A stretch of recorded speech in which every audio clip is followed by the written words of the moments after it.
Welcome to the DeFi standard. This is Patty XRP and Mickey coming in with the M- win. Mickey be fresh.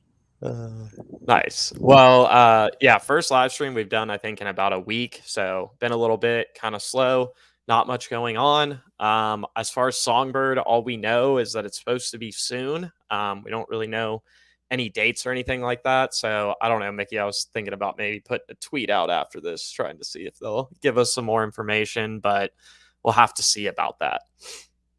Yeah, it's absolutely a beautiful day here, so I'm outside. Looking forward to the Songbird launch, so hopefully this will happen soon. I mean, I know we're all sitting here waiting well, it's not when Flare anymore, it's when Songbird, so it should be soon.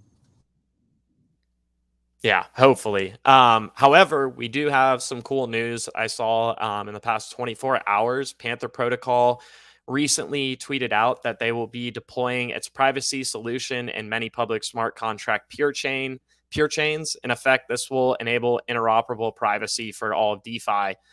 We are launching our minimum viable product in October on Polygon and then on Ethereum layer 1. So we'll see a Panther token, which is going to be ticker symbol ZKP listing coming up in October, as well as the first iterations of the project launching. And then after that, which is, the part I'm most excited about, and then they say Flare Networks and Stack OS will soon follow. So we know that Panther Protocol is looking to launch on all the smart contract networks. So like Cosmos, Ethereum, Solana, BSC, Polkadot, Avalanche, and Flare. And with that, it looks like Flare is going to be one of the first ones up after Ethereum. And that's something I had been wondering about for a while, but we did know that Flare and Panther Protocol have an official partnership that was released, I think, back in May or June. And so that is really cool to see that once they get it going on Polygon and Ethereum, Flare could be up next. So that could definitely get over to Flare sooner than I thought it would. Yeah, that's absolutely great. A lot of these layer 2 networks that you're going to see, like Panthers, Kratos, and others, they're going to be on multiple blockchains. So they're not going to be just tied to just Ethereum, or even just Binance Smart Chain. They're going to be on many in the future. And I think we're going to see that with the distributed applications too. So they'll go from just decentralized applications to distributed applications.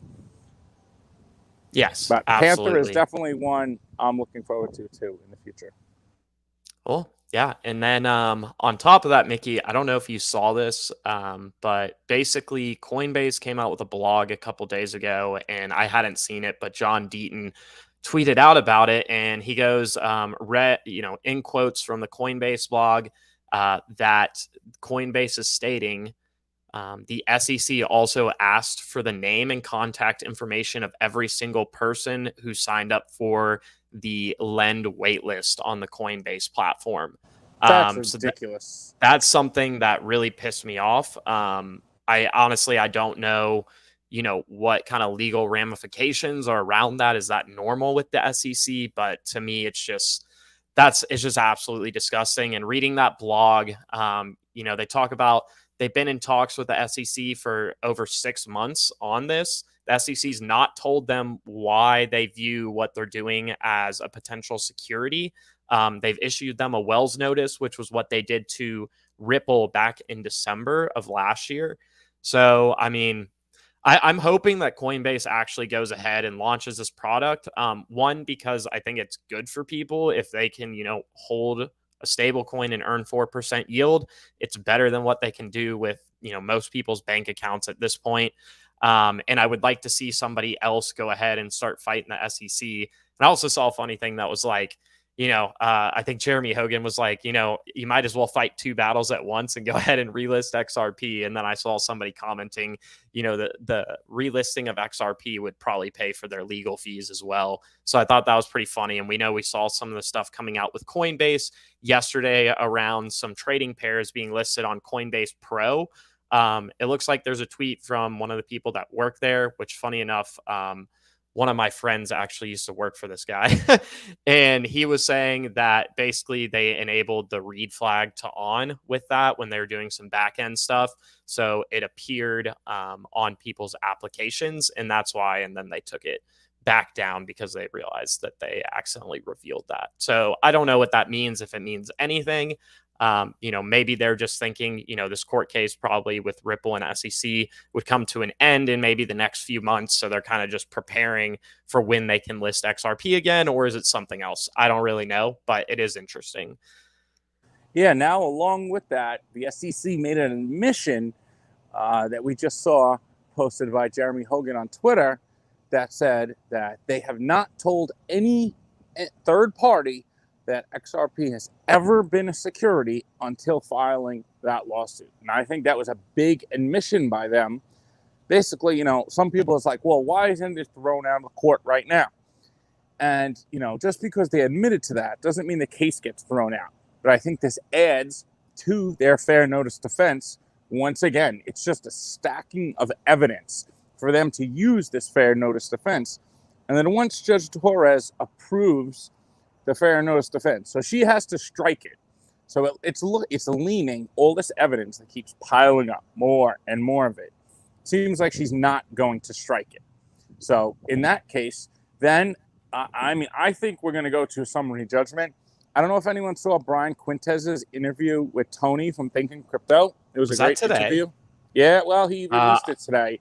It was very good. I need to watch that still. And Brian Quintez said he thought it was despicable that regulation by enforcement. And that's exactly what the SEC did. They told nobody XRP is a security. And they went out 8 years later and just threw this enforcement out there trying to say XRP is a digital security, which we all know is absolutely ridiculous. And he said, Tony asked him, do you think it's going to go to settlement? He goes, no, I hope it goes to summary judgment so that we do get, by law, there'll be actual clarity in the marketplace then. Instead of a settlement, I know we all want a settlement. We want things to happen quick. But if it goes to summary judgment, we get absolute clarity then, without a shadow of a doubt, XRP is not a security. And then Ripple will probably be free to do whatever they want to do if they win in a summary judgment. So that might take a couple more months, but I think it would be better for us overall. And if you've been listening to this channel, in the past I've said, hey, I think we're going to get a settlement. So my views have changed over time. And it's so hard to speculate on this because we don't know the details. But, I'm leaning more to summary judgment now, personally. That's just me. So originally I had been saying that I just want them to settle and get this over with because I'm annoyed at how long it takes. But with the SEC's recent stuff with Coinbase, I honestly kind of hope that the summary judgment for fair notice goes through. Here's Jungle with interesting. So he goes, I think SEC will try to end it before summary judgment for exactly that reason. So that's another thing. It's like, let's say right now NetBurn is in the process of looking at all of the docs that the SEC has that they've been saying are privileged and all that stuff.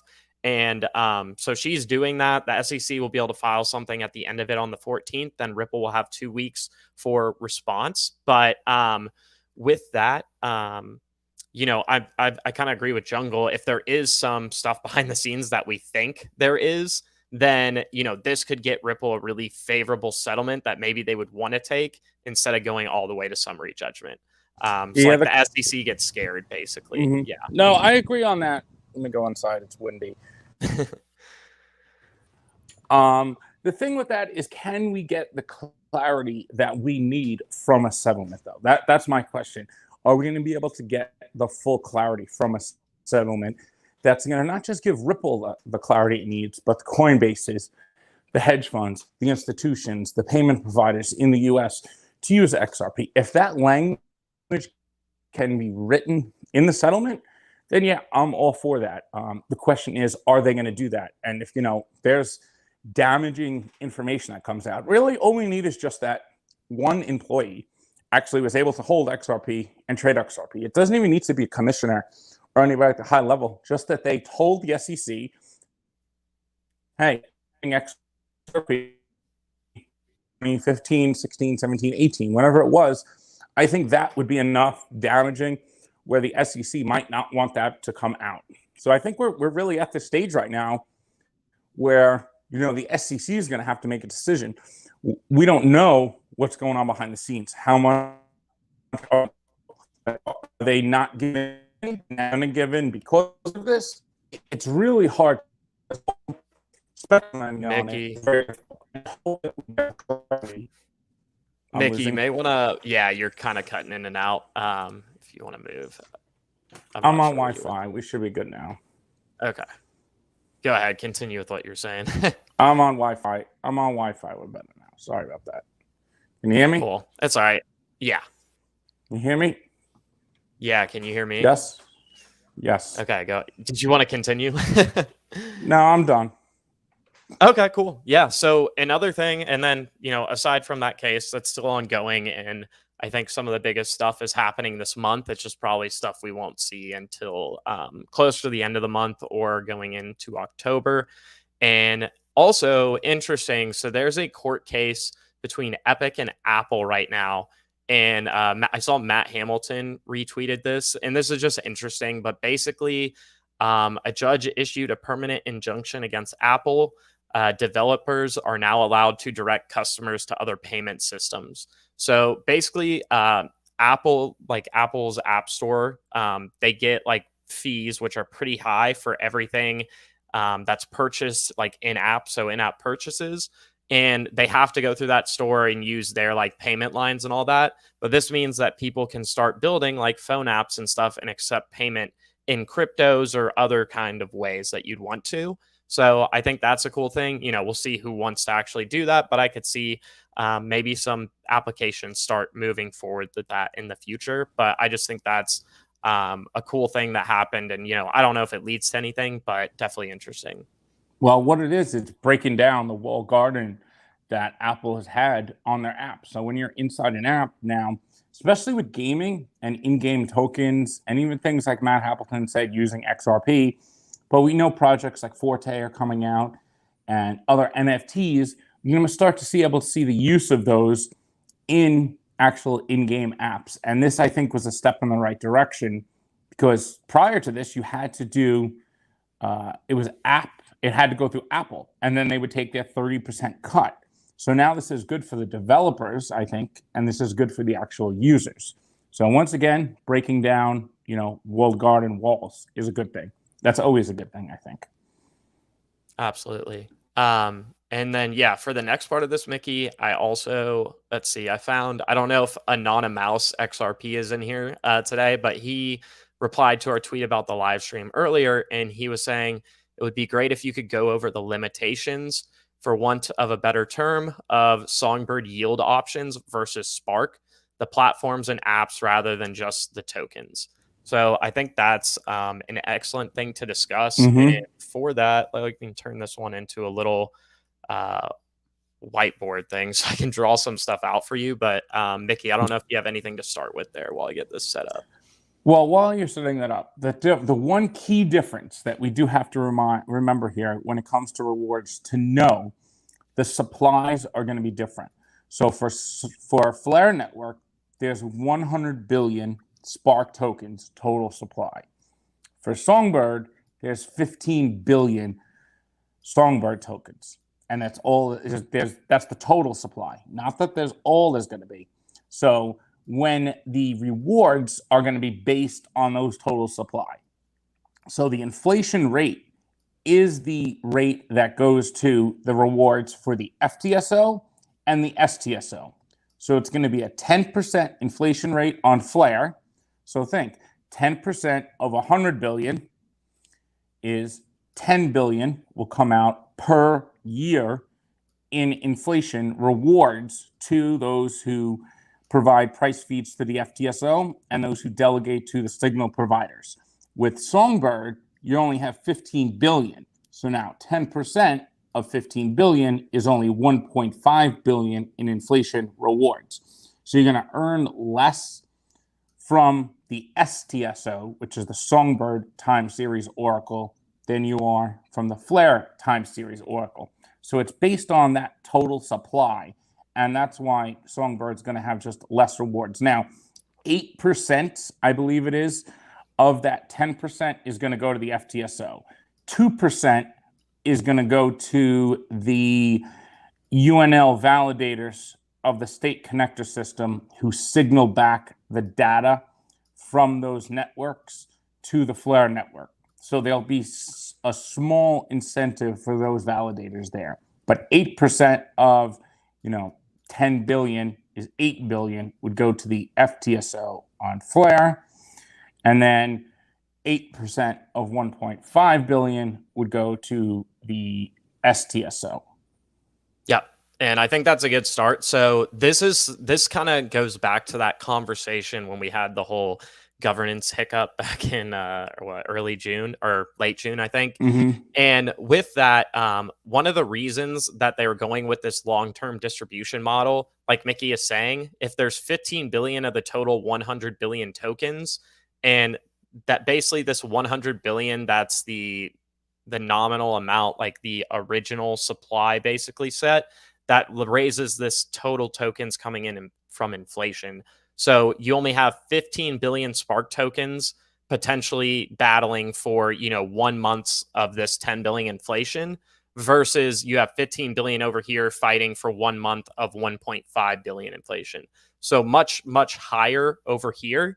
And what that was meant to do is basically bootstrap people participating in the FTSO. So like over time, the rewards would look like this on Flare. On Songbird from the STSO, they kind of look like this. So you can see if you get in early on this end, it's much higher APY percentage technically, like if everybody got the same amount, kind of averaging it out over time. But for Songbird, it's basically going to be the same because you have all the tokens that are supposed to be in circulation already. So that's kind of the reasoning behind that. Now, when we say like this is just if all the let's say all the inputs are the same for Songbird and Flare, when we say how many people are participating and all that kind of stuff. So like let's say there's like 80%, I don't know what the number is going to be, but let's say like long term it becomes 80% of Spark tokens participate in the FTSO. Maybe that's too high. Massive. Yeah, that's probably on the high end. I would probably say around 70 or 65 maybe. Mm-hmm. And then with Songbird, what if it's only like 50% of the people, just because it's a canary network, are participating? Well, now you have less tokens vying for the rewards than you do on Flare potentially. So it's TBD on which one you would earn more, as an APY percentage basically. So we'll kind of have to see about that. But that kind of explains the time series Oracle. We also know on Flare that we have F asset pools. So that's a big plus for minting F assets onto the Flare network. And with that, there are no pools of this kind on Songbird to start out. Certainly, governance could employ this if they wanted to. They could maybe take some Songbird tokens from the foundation and implement pools on Songbird for S assets to be minted. However, once we get to later in this process, then there will be more incentive to mint S assets. And that'll be because Flare Finance is going to launch all their protocols on XFi once Flare goes live. So originally starting on XFi, we're going to have Flare Farm, we'll have Flare X, and then also Flare Loans. And this will be all before Flare Network actually launches. So this is kind of the testing phase for Songbird and XFi on there. And with that, there's only like one liquidity pool that's going to be available. And it's going to be Songbird token to Canary Dollar. Canary Dollar is the stable coin from Flare Loans on the XFi ecosystem. That would be YUSD on Flare Network. So with that, less of this is going to be launched. But when Flare goes live, Flare Finance is going to put all their stuff on Flare. They'll release, Flare Mutual, Flare Mine, and the governance staking pool in the APY cloud. That will all be launched on Songbird as well at that time. And so with that, we'll have like SXRP to canned as a pool. And so you'll be able to earn fees in these two assets if you mint them on Songbird. And then you can also take the LP tokens that you would earn from this and stake them in Flare Farm to get SFIN. And SFIN is the primary governance token of the XFi platform. And so SFIN also is kind of like the variant on XFi of YFIN on Flare Network. So that's kind of kind of describe the differences. Flare, just as far as network rewards go between the FTSO and F assets, you're going to get higher reward rates here more than likely, especially since there's F asset pools and there's no Songbird asset pools. And then once we get to the point where Flare is launched and Songbird is launched, Flare Finance, as far as what you can earn from like the Flare Finance protocols, you'll be able to earn the same type of stuff. However, like the underlying assets you can earn, like SFIN versus YFIN, I imagine YFIN is going to have more value associated with it. However, you can look at, how many people are participating in Flare Finance versus Songbird. What's the difference in the SFIN price to the YFIN price? And you can see where there may be situations where you would want to come over and participate in this stuff on Songbird because your yield may be higher just by nature of not enough, like way less people participating on Songbird and XFi. So I hope that gives a good rundown of what's going on. Mickey, I don't know if you have anything to add or like a question or anything. Well, I just wanted to jump in there with the F asset pools. Now, those F asset pools on the Flare network, they're going to contain roughly around 20 billion Spark in them. That's for FXLM, FXRP, and FDoge. FLTC will have its own pool with 5 billion Spark. Now, those Spark that are in there, you could consider those, they're going to be airdropped daily to those who mint those F assets. You'll receive those even if you're using it in a Flare Finance protocol. You're going to receive that Spark. Now, you could call those network rewards for bringing your F assets over, but it's also a form of distributing the native token. Yeah. So that extra supply that Flare has compared to Songbird, the airdrop, people are going to get some of that supply. The rest of the supply is going to be distributed to those who mint F assets. And this is part of the mechanism design that's so important about Flare. And the inflation, this is not inflation, the F asset rewards. This is the distribution of the native token from those general rewards pools. There'll be a percentage that will be released per day to those who mint F assets. And it'll be based on the Spark value of your FXRP, your FXLM, or FDoge. Not if you have 100 Doge or 100 XRP. It's going to be whatever the value of that is to Spark. Or you could say US dollars. It's the same difference here. So that's how that will be distributed. And it'll be like 0.2, 0.1%, or 0.3%. And that's going to be based on the participation. And that's why it's going to be hard to say, Patty, people are going to ask, is there an APY for the FTSO? Like, is there going to be a set rate? Is there going to be an APY for the actual F asset pool?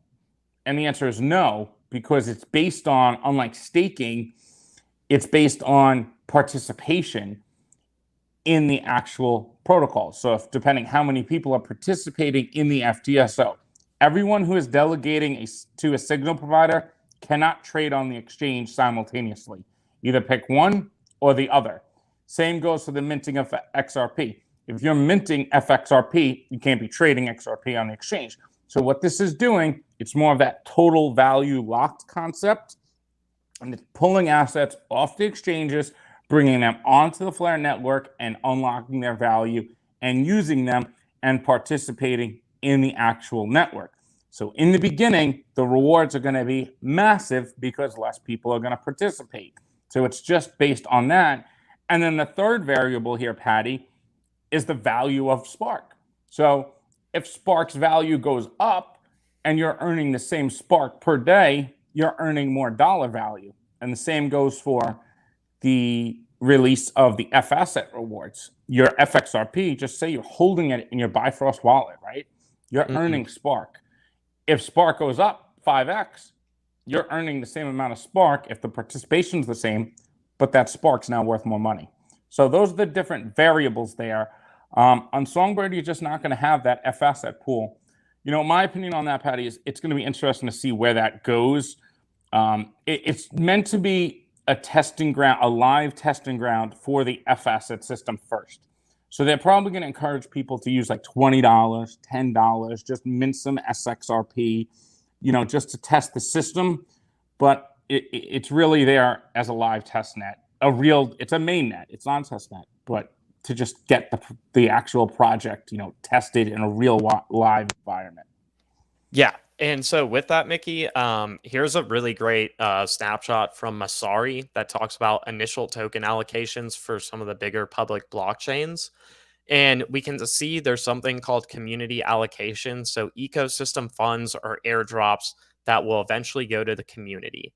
So if we look at all these, look how many of these protocols lack, either lacked in the beginning or still lack community allocations of their tokens. So Flare hasn't had a public sale. And if we were going to break up one of the, a pie chart for Flare, 55% of it is roughly going to be the community allocation. So it looks like Solana actually has one of the biggest ones, but they're not even, that's probably around 35% at most. You also can see that 48% of the insiders, which includes all team, company, and VC purchase tokens, is almost 50% of the Solana supply. For the insiders on the Flare network, it's only going to be 25%. So I think that's pretty important. Maybe roughly a little higher, just depending on how it shakes out. So that's pretty low compared to a lot of these projects. Let's see, Cosmos and Tezos, and then Cardano look like they have some of the lower amounts in EOS. However, they had these big public sales where they ICO'd with their tokens. So I just think it's really interesting. And then I guess before I finish off, the foundation's going to be getting around 15 to 20% of the total supply. So, if you go between community allocations and tokens to the foundation, that's around 3/4 of the total supply, which I think is really awesome. And that's why we talk about when there's big rewards, like the Flare network is allocating a ton of their tokens to reward people for doing two vital functions to the network. One is bringing on value through the F asset system. And then the other, with the inflation, they're incentivizing people to help create a decentralized Oracle, app. Yeah, basically decentralized Oracle through the FTSO. So I think that's really cool. And it kind of puts it into perspective for you. Like, we talk about, for a long time, like there's a ton of rewards to go around for people. And I think if you just see some of these other blockchains, what they've done, what they're allocating really stands out. Absolutely. And now this is where some people get caught up in scarcity. Oh, scarcity. What's with the inflation here? They're inflating 10%. Look at all the networks that have inflation rewards for staking. Now, we know Flare doesn't have staking in that sense, but there are 60 to 70% of the supply gets locked in there. Now, Flare is going to lock a lot of that supply in the FTSO and in the collateral system, but that inflation rewards are going to those people who participate, unlike miners, where the rewards go to those miners in China or other place in the world just to pay for their electricity bills. So they're not putting that value back into the system. And this is another major problem of proof of work. So besides its energy problem, you're rewarding entities who are not really participating on the network. All they're doing is there just to secure the network. And even to an extent, proof of stake has a little issue with this too, even though it's getting solved. You're rewarding people just to secure the network. Flare, since they have designed this cutting edge consensus mechanism, doesn't need to reward the validators for consensus. They reward a small percentage for signaling the data back, and then for those providing price feeds to the decentralized Oracle. So every Spark holder has the ability to earn the network rewards, and anybody could mint F assets. So you're putting value into the hands of those who participate. And this cycle is going to continue more and more and more. And what it's going to do is that inflation is going to give the value to those people who are participating, and those who aren't are going to have less and less and less value. And the governance here is another thing. I don't know if you want to get into, Patty. The Spark holders have the governance of the network. It's community governed. So like Hugo, the Flare Unlimited team can't do anything once the Flare network launches. Every single on their own. Yeah, on their own. They'll be able to participate like all of us. Yeah, absolutely. But they'll be a participant like us, yes. and it will be the Spark holders who govern the network. And I just wanted to touch on here, Patty, is the F-asset system. So we've heard about Spark-dependent applications. We've heard Gary Gensler mention comments about Uniswap, right? How, a lot of these things are centralized, these decentralized applications that release tokens, right? Now, this is where the Spark-dependent applications are so key. And that's what the F-asset system is. Since this is built into the Flare network, it's already decentralized because the Spark holders govern these applications. Now, Flare Finance is not a Spark-dependent application, but the F-asset system is, and there'll be others in the future. But since it's governed by the Spark holders, it's immediately decentralized, and it uses the price feeds of the Flare time series oracle. And that immediately gets it out of the grasp of any type of regulatory issue of being centralized application. And I think that's really important going forward. Ethereum doesn't have any concept like that. Cardano doesn't have any concept like that. There's a lot of networks that don't have that built in. And I think the Flare team was brilliant of how they built in the Spark-dependent applications into the governance. So we would have to choose, do we want this application to be a Spark-dependent application? It might have its own token. It won't be a governance token, but it might be another token that gets distributed to all Spark holders. And it's part of maybe a derivatives application or something else, but it's decentralized. And I think that's a key that will keep things out of the grasp of regulations in the future if they're very decentralized. And decentralizing applications is difficult. Typically, you need a DAO, and that's where Flare Finance is going. But Flare Network itself will be decentralized right out the gate in consensus and in governance and in token distribution. Awesome. So, Mickey, I want to run through some questions in the chat since we have quite a few. And I think what you just said about your last one kind of will help with Paul's here. So he said, if Coinbase is going to get sued by the SEC if they lend, where does Flare Finance stand on the same issue? So like Mickey was saying, since there's going to be a DAO, they're going to have a decentralized network, which is a different instance than Coinbase as a centralized entity getting sued in that way. Also, it's like, who are you going to sue from Flare Finance? Especially like once it's out there and fully decentralized. So I think like decentralization is a protection that we can see from the law. Now, Uniswap, they kind of put some stuff out on there, but we haven't really seen any action against them yet. Also, I would add on Uniswap, like there is questions around how decentralized it is because they had some instances where they were blacklisting select token pairings and stuff on the network, which didn't come from like a governance vote. So that's, one thing that I'd say is a little different here. So I think the DAO is a big help with that. And then moving forward, let's see, there were some other good ones. I just got to scroll a little bit. Oh, okay. So Alejandro is wondering how to claim Songbird if you use Toolkit to claim your Spark. So the Songbird token is going to be delivered to the Ethereum address on the Songbird network that you use to claim your Spark. So let's say you claim Spark on MetaMask with an Ethereum address from there. Your Songbird token will go to that Ethereum address just on the Songbird network. And that would just require you putting in the contract information for the token and connecting to the Songbird blockchain via MetaMask. Now, there's different ways to do this for different, different wallet providers. So Ledger and Decent, the two main hardware wallets, they basically will have you... Sorry, I lost my train of thought. It looks like the app's coming out for... Yes, exactly. They'll have apps. So like the way you add tokens currently on Ledger and Decent, they have their own way and it connects to the blockchain for you and everything. So if you're basically, we are originally worried about Songbird not having its own app that you can download so you can, move around the tokens directly from Ledger Live. It looks like that's going to be out. So if you're using Bifrost or Decent but need to send it over from a Ledger Nano, you're more than likely, I think at this point, going to be able to just do a normal transfer like you would. You would download that Songbird application onto your Ledger Live and your Ledger Nano device, and then you could send your tokens that way. Other options are to import into a different wallet, so using your seed phrase. And if that application is not out when Songbird airdrops, then you're able to connect your Ledger Nano account to MetaMask and access it through MetaMask so that you can send it somewhere else if you want.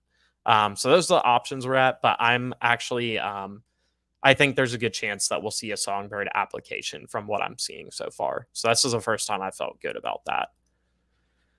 You know, I think that's going to help a lot of people who have nano ledgers in the community and did it that way. So that's a good thing. I think a lot of people are worried about that because importing seed phrases to MetaMask sounds scary to many people. Even though, Patty, you've done it, it's good that they're going to have an app. So if they're going to have an app for Songbird, it means they're going to have an app for Flare Network. So your tokens don't actually go to the physical nano ledger. They go to the actual app, and the private keys are just held on the ledger. So we just got to keep that in mind, that there's always a software app side to any of these hardware wallets. Now, that doesn't mean you're going to be able to connect then to the decentralized applications, though, or even going to be able to delegate to the FTSOs just because there's an app out there. That's just going to let you receive those tokens.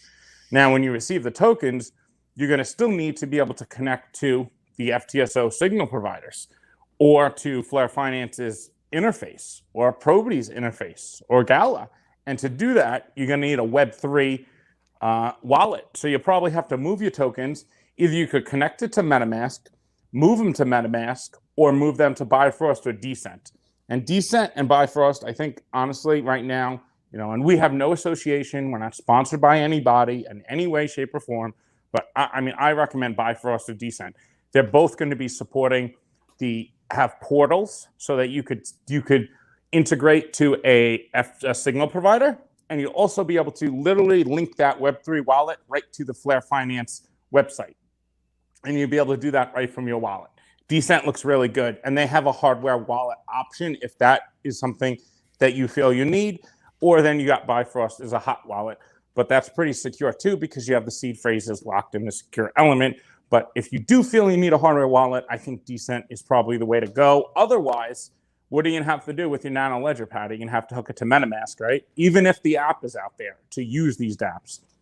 Yes, yeah, you're going to have to do that. So Ledger, the way they do it is they have to build their own like interface generally with, you know, these DeFi applications or staking setups for proof of stake networks. So you're not going to be able to do stuff from Ledger Live for Flare.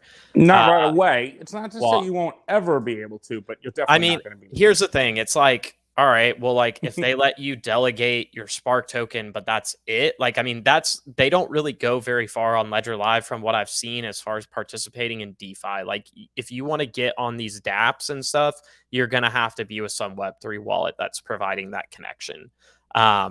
So I just I don't have much faith in them. Like maybe they, you know, set up an FTSO delegation service, but I don't think that's something that's going to be out of the box. But moving to the next one. So John asks, do you see the ability to have a Songbird Spark pair in the future? Yeah, this is a possibility and something I know people have brought up to Flare Finance. So the way it would work is it would either be on XFi or Flare Finance. If it's on XFi, it would have to be Songbird to wrapped Spark, so YFLR, which actually would be really weird looking. I don't know how they're going to put wrapped assets on XFi, what their plan is for like denominating that. But also you're going to have, if it was on Flare Networks, let's say you could wrap Songbird to Flare Network, then you'd have, you know, Spark to YSGB as the pairing. So as long as governance wants Songbird or Spark to be a wrapped token one way or the other, and then governance votes to list that pairing onto you know, either FlareX within XFi or within Flare Finance, then we could see it. So that's the nice thing about this is we can do it if we want, if we get enough people behind it, for sure. Yeah, it's very easy to make a bridge between the two. That's very simple to do. So that's something we'll probably see. I mean, if I had to guess, Flare Network's probably gonna have more value on it. I mean, that's just a given. It's likely that we see Songbird brought to Flare more so than we see, I mean, Songbird brought to Flare than we see Spark brought to Songbird. That's just my opinion and speculation. Maybe we'll ask Hugo that. So just so everyone does know, we are going to be doing an interview with Hugo in the upcoming weeks. We don't have a date set yet for that. And we'll also be doing an interview with Crypto Frenchie, who is the founder of Flare Finance. So those 2 interviews are in the works right now. They are confirmed. We just don't have date yet. So Yeah, we're excited to busy. So they're all really busy. Maybe once they get stuff launched. Yeah, but I mean, we could touch on a little now about the Flare Finance. They did an AMA the other day. So, Patty, you want to touch on that a little about some of the stuff? Oh, geez. What is it? Flare Index. So they talked about Flare Index. Really cool about this is if you guys know like something like the graph out there, it's basically an indexing protocol that's recording and ordering all the transactions on a blockchain network into whatever kind of database they set up. And with that, it allows us to pull information from it, get metrics and things of that nature. So they said anything that includes a transaction on the blockchain pretty much can be tracked and recorded there, so people can access it. One thing I thought was really cool is they'll have like the ability for people to do this for free, like on an account basis. You go in there, hook up your account, connect it, whatever way they have it set up, and you'll be able to see, these are all your assets currently on the Flare network that have an attachment with this wallet. Maybe $10,000 worth is, total value locked in smart contracts. Maybe another $20,000 you have is free floating somewhere, and you'll be able to see all that stuff through this interface. And then also they'll have a payment feature for people that want to get access to like swaths of data. So maybe a business, maybe the DAO for Flare Finance wants to, keep track of all this data on the network and, run metrics with it and stuff like that to see what kind of improvements we could make. Maybe there's a signal provider that wants access to it because it's easier for them to get data and can help them with what they're doing, or some project in the future, a business, that's integrated. So I thought that was really cool with Flare Index. The UI is just looking great in general. I kind of was looking around some other projects like on Solana, Avalanche, and all the other DeFi that's been launching. And it definitely, what I've seen from them looks really easy to use. They're going to have ways where you can see all, everything that's going on Flare Finance in like one area, and you'll be able to click on like, certain things, and it'll take you directly to the page and all that. So it's looking very easy to use as far as figuring stuff out, navigating throughout the platform. They'll have like drop downs and stuff, so you can go to all the different website URLs that have the different applications on them. So I'm really excited about that. Yeah. All right. So we got this question here from Dan Pointing. The 10% inflation from Flare, is that 10% of the initial supply or 10% of whatever the circulation is at the time? So it's actually neither. It's 10% of the total supply. And the total supply is 100 billion. So 10%, it's 10% annual. So 10% of 100 billion the first year is 10 billion. That's, I believe we calculated out, what was it, 866 million a month? Mm-hmm. Patty, and that comes out to roughly around 28 million per day is going to come out. And now you cut off a little because some's going to the validators for the UNL. So you're looking around 22 to 23 million Spark are going to be distributed to the signal providers for participating in there per day when it launches. So it's 10% of the total supply. Now, as that supply increases, the amount will increase too. So that's not necessarily set in stone, right, Patty? Because as it comes out, it's going to be 10% of whatever that total is. So if it's 105 billion, right, after 6 months. No, so it'll do this for a year, and then it takes the new amount going into the next year. Yeah, that was my understanding from the white paper. So, Dan, when we get to year 2 of the Flare network, then it will be 10% of, actually, it may run with 100 billion until that whole supply is out. That actually makes more sense to me. Or a governance vote, yeah. After 6 months, after Flare Network launch, there will be a governance vote that will decide, do we want to raise the inflation? Do we want to lower the inflation? Or do we want to keep the inflation the same? And now that's going to be dependent on, the situation at that time. Do we have enough participation? Do we need to incentivize more which means raise the inflation? Do we have too much participation where we need to lower it? And then also you have the value of Spark. Spark's, shooting up in value. You don't need as much inflation. So inflation is a tool to use. So it's not just going to just anybody like miners out there or these big validators. They're going to the people who are participating. So, and those who, provide the most accurate price feeds. Now you'll be able to delegate to 3 different signal providers, and you'll be able to change this every day. So if you don't like that signal provider, you could change to another one the next day, and you'll be able to do this right from your Bifrost or Decent wallet. So it's going to be very easy, easier than even staking, because there's going to be no unbonding periods. There's going to be nothing like that, and it will come, you could auto compound these rewards right away. So as you're earning them, it's going to auto compound them. And that's going to be a really nice feature. So some people might say, hey, we want really high inflation. I want more rewards. I want more rewards. But we got to balance that out, to how the actual network is operating.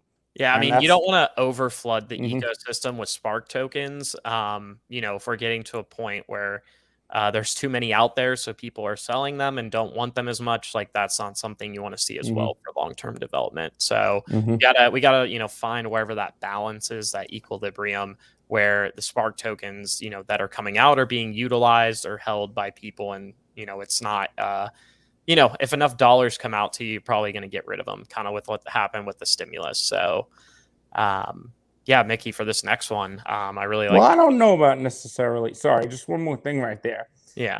I think that, when you're earning this inflation, it's not like people are going to turn around, take this inflation rewards and turn around and sell them on the exchanges. Well, some people will. Some will. Yes, some will. But what will happen is those people will have less and less of an influence in the network because they'll have less Spark. Some will swap them for other assets. I think it's more likely that people will swap them for other assets on the network. I think that's more likely. I think you missed. Yeah, I think you missed what I was trying to say. I was saying, if we get to a point where the inflation rate of Spark is too high, then it could be like the US dollar and what we're seeing currently, where inflation is spiking and, less and less, the dollar's having less purchasing power. I got you. That's what, So it's like you want rewards, but we got to do it to where the economy of the whole Flare network is functioning well in the way it should, as far as capital efficiency and all that kind of stuff. But this next question, Mickey, from Tommy, thoughts on Flare versus Solana versus Moonriver / Moonbeam. So I really like how you included Moonbeam here, honestly, and Moonriver. For anybody that doesn't know, we have a video on that project. Moonriver is a parachain on the Kusama network, and Moonbeam is expected to be one of the first couple parachains on Polkadot once that happens. Moonbeam is basically an Ethereum virtual machine parachain for Polkadot. So to me, this is very direct competition with Flare because, what is Flare? It's EVM hoping to get some of those projects from Ethereum over to Flare. Moonbeam is doing a similar thing on Polkadot, just like in the way that that ecosystem works. So I think watching those two will be very interesting. Solana, obviously they're going after DeFi. They have really, quick consensus finality in transaction times.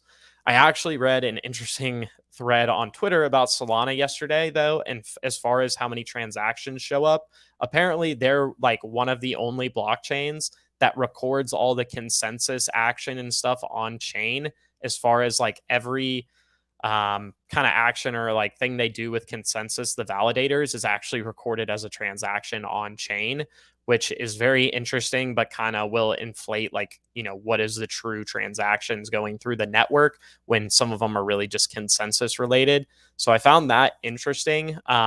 Flare is going to be up there as far as in terms of speed with Solana.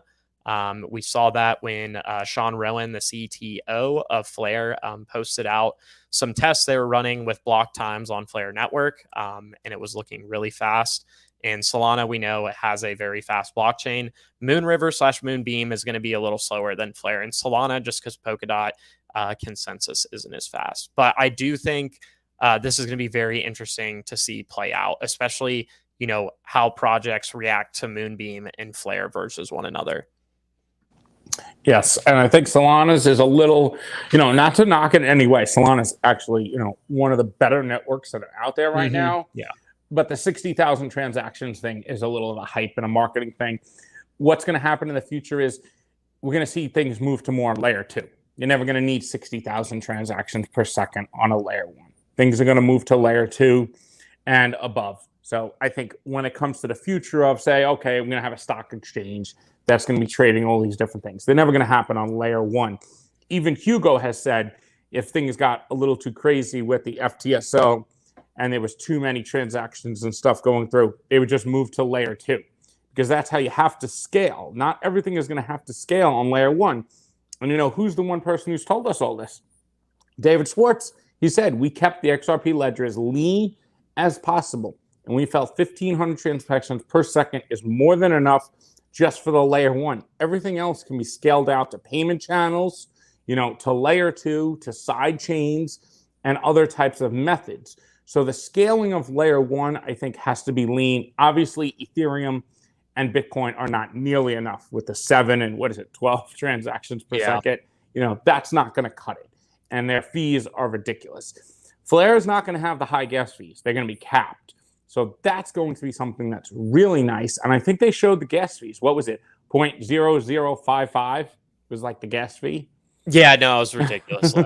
Yeah, ridiculous low. So it's going to be a nominal amount. But what it will mean, though, and if you're familiar with, using MetaMask and Ethereum, you need WFlare sometimes to use. I mean, not WFlare, WETH to use in some applications, because regular ETH itself does not have smart contract capabilities. You have to wrap it to be an ERC20. Now, the same thing is going to happen for Spark. You're going to have to make it WSpark to actually delegate it to the actual signal providers. And that's a seamless process. It will happen right there in your Bifrost wallet. Thank you, Joe G. Yeah, absolutely. Super chat. We gotten a few, and thank you everybody that put those out. So thank you everyone for super chats. Very much appreciated. Did he have a question, Joe G? No, he was just a statement. He was saying thanks, so it was just nice. Yeah. But here's a good question. Yeah. So Alex Hill, will there be single token liquidity pools on Flare Finance straight out the gate? Personally, the only one I think there's going to be is for YFlare. And that's just because they put that in their white paper. It's possible they change that, but I think they've been asked this in some of the Discord calls they've been having, and their general response is that because the single token pools don't actually provide any benefit to the network, really. I mean, I guess you could say locking up your token, but you can take it out at any point, very immediately from a single token Flare farm pool. That YFlare will probably be the only one they have. When people are going to be the other main pool, like liquidity pools, are going to be F assets or like Spark to YUSD. And so with that, those pools typically suffer more in permanent loss, and therefore they need to be compensated with YFIN, which is why we see the higher rates on the liquidity pool ones that they put out in the white paper. It's possible that people could try and vote for more single token pools and take some of the other YFIN from other areas and create these pools. That would be a DAO thing. However, I'll just say right now, I would be shooting that down personally. Yeah, let's separate. Yeah, I would be too. Let's separate between single-sided liquidity pools and staking pool. All right. So there's liquidity pools, which are 2 tokens or typically or possibly more in balancer. And then there's a staking pool. So that's what there's no one-sided liquidity pool. It's a staking pool, it would be called. Yeah. So that's what, the governance staking pool is. You either put YFlare or YFIN in there and you just earn. So you're not providing liquidity for anything. You're just staking something to earn these assets. It's a governance. Now, with the liquidity pools, since it's 2-sided, you're providing liquidity. So somebody on the other side is swapping between them. Now, if you had just a one-sided liquidity pool, how would somebody swap between anything? Yeah. So I've heard of them, but that's definitely going a little technical. It's a different setup, than what FlareX is doing. But I think we'll see. The governance staking pool, I think you'll have to say is probably the most likely, right? That's where you could take YFlare and YFIN and just plop it in there and earn. So there is an option. That's the only place you can vote from too, is Yeah. staking in the governance staking pool. So I think I'll always want to have, as long as I'm going to be like, participating in Flare Finance, I don't know about like years from now what I'll be doing, but I would like to always be a part of that governance process. So I'll probably always be staking some of my Y Flare and YF in there. And also you get like a guaranteed at least a minimum yield. So that's cool as well. But Chris S here, this is actually a great question. And unfortunately, we don't have a lot of answers for it yet, but this will happen. So, can we expect flash incentives on Flare Finance in the early days? And can you explain how those events would happen? I Mm. remember it happening in the private beta. So, we do know from when we did, if you guys remember Dogecoin Militia on Twitter, if you ever saw those AMAs with Flare Finance, they talked about Warp Finance, which was doing what was the term for it, Mickey? Do you remember? Liquidity rush. Yes, yeah, to get liquidity into the Flare X pools. So I know they're going to be instituting some NFT rewards as far as the Samurai NFT and then also this other NFT they're making. So that will be part of it. I do know the Samurai NFT is going to go to top, I want to say 250. Don't quote me on it. Earners of DFLR during the 63 days it's being distributed to XFi participants. So that would be one way to get the Samurai NFT. And they'll have another one that there's ways to earn that. And they're actually going to be talking about that in their Discord chat next week, as far as like what all that entails and going over like what kind of, how are NFTs going to be involved in the Flare Finance ecosystem. Yeah, one other part of that, I asked Crypto Frenchie this in last week's AMA about if you could use the LP token to actually use as collateral to borrow against, because they do that in some of the Uniswap things and Aave. So if you could take your LP token, so now you provide liquidity to this pool, right? You get an LP token. If you could use that as collateral to borrow against, that creates more capital efficiency to utilize those assets. They're not sure if you're going to be able to do that, but that would be one of those ways to add more ways to earn rewards. And we're going to see more things like that too. I think we're going to see NFTs brought more into the space of representing interest, representing, an LP token itself is kind of like an NFT. In a way, it represents your share of the pool, but it's also, it changes though, because if say your share of the pool is say 5%, and then some whale comes in and puts in like 100 million, now your share is 2%.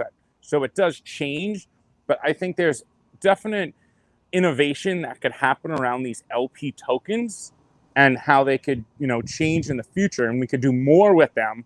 And if we could use those as collateral and use that value, I think it will expand DeFi.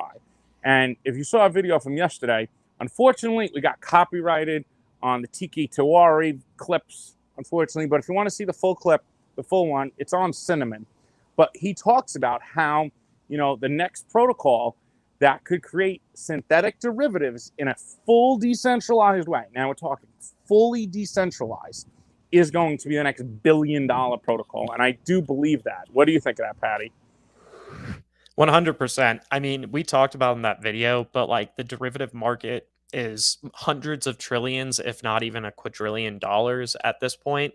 So, even if you're tokenizing a couple, maybe 100, like a percent or two of that, that's massive value, which is normally, reflected in these native assets of the protocols that value is coming to. So I think that's huge in the future, is like the tokenization of all these, whether real world assets or bonds, stocks, things like that, derivatives, is going to be really huge. Yeah, and then the synthetic aspect of them too. You could take this question from Josh J. This is perfect for you. So I'll ask it. Don't know if this question has been asked yet, but it is still unknown how much Spark will be needed to reserve a spot to mint F assets. So it's actually really low. You don't use Spark. Well, no, he's talking, but you do actually. So there's two fees associated with minting F assets. One is the creation fee, which the creation fee was they were using 5% as an example. it's going to be variable. It'll be like a bidding system, so an open market for minting F assets. And with the creation fee, you pay it in the underlying asset. So if I wanted to mint FXRP, I would pay that fee in XRP. There is a collateral reservation fee before you get to that point, though, and that's you putting down some Spark, which I believe is 0.1% of whatever value of I think F assets that you're going to mint. So it's pretty low, and all it's saying is like, I'm not spamming the F asset system. I intend to, actually mint F assets once it's like approved or whatever, however that works. Somebody picks up, the position and posts the collateral.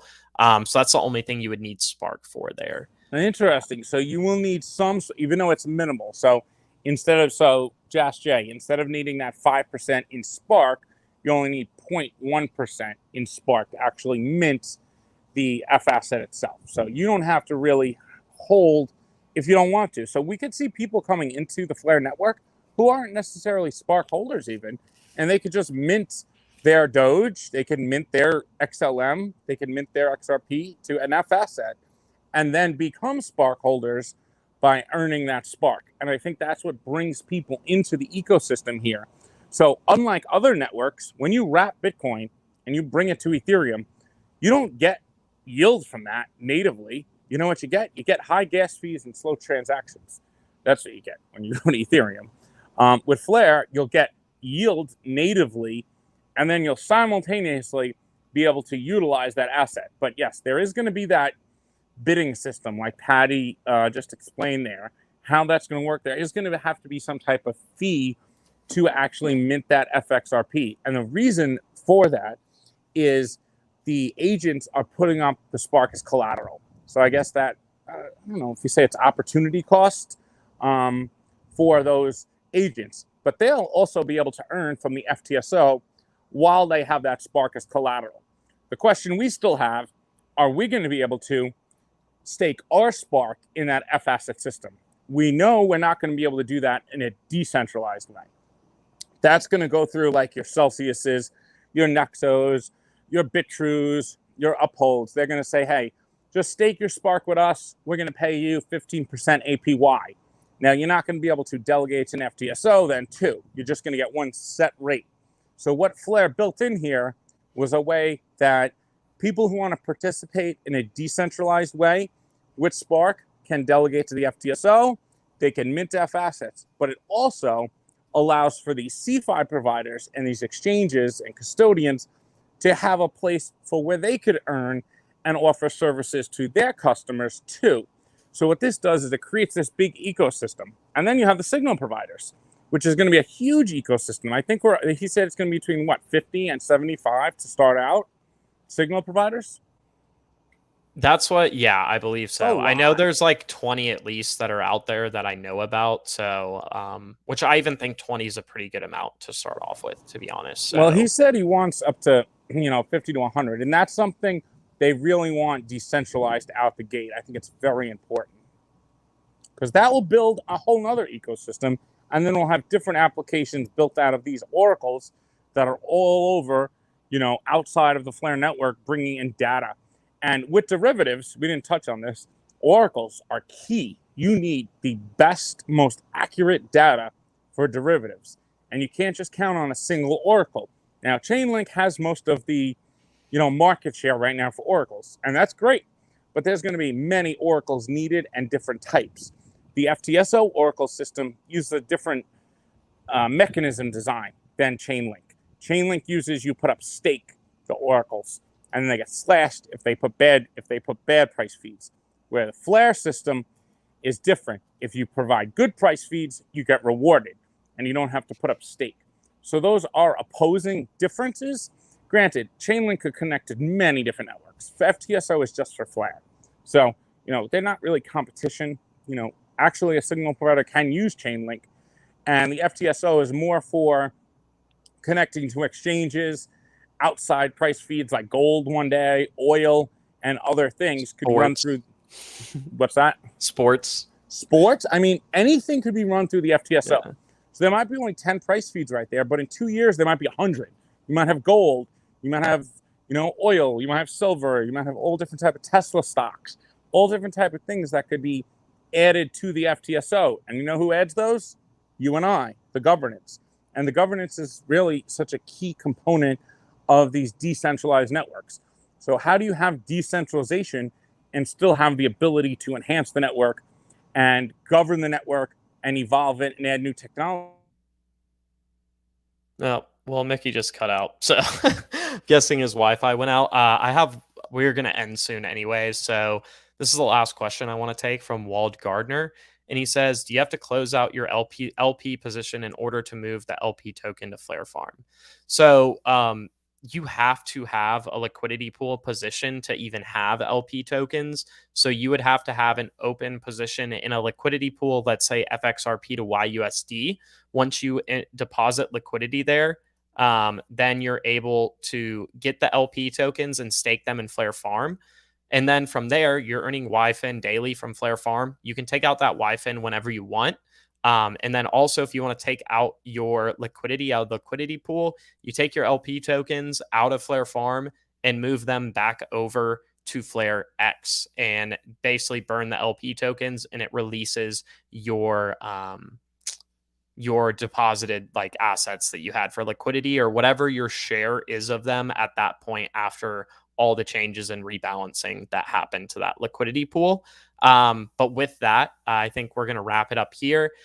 This is the DeFi standard, Patty XRP, and that was Mickey V Fresh before he jumped out. You guys have a great weekend, and we'll see y'all.